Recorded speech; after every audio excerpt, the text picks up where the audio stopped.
lot of the commentators that I've seen talking about the Israeli strike on Doha say that this was 2 years in the making, that Qatar had earned the ire of Israel by hosting Hamas, especially after the October 7th attacks, in which over 1,000 Israelis were massacred, leading to the Gaza war, an incredible instability in a chain of events in the region that has now led to Israel transforming itself from a defender of its own borders to being the guarantor of peace for many non-Muslim Middle East minorities. But when I think about it, this isn't an event that was 2 years in the making.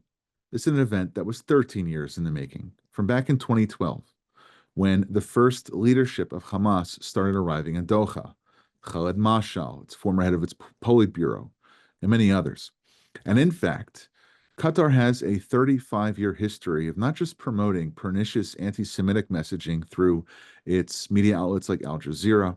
through its malign influence campaigns against American universities, leading into an increase in anti-Semitism, or through its open sponsorship of terror organizations, not just including Hamas, but also Hezbollah,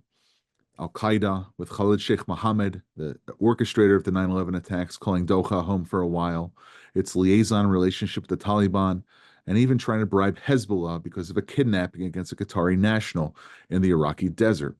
This is a country that has chaos as its main course. And the fact that it was able to do so under an umbrella of impunity, of what they thought was this resilience they had by being able to play both sides of the geopolitical fence, on one hand, being a non-NATO major ally of the United States, and on the other hand, being a supplicant for Iran, finally shattered the glass ceiling of Qatari invincibility. This idea that a small emirate with less than 400,000 citizens was able to pull the strings of global diplomacy, especially as it related to the Israel-Arab conflict, that there would be no consequences for them trying to have their chicanery, their double scheming, their backstabbing, only for the benefit of the country and the people who live there,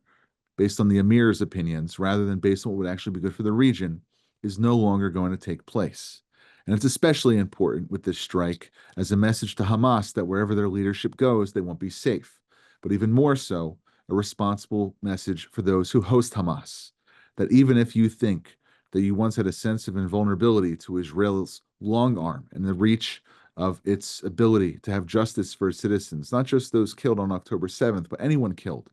in anti-Semitic, anti-Israeli terror attacks. This is a message that extends beyond Doha to Tehran, Beirut, maybe even Istanbul.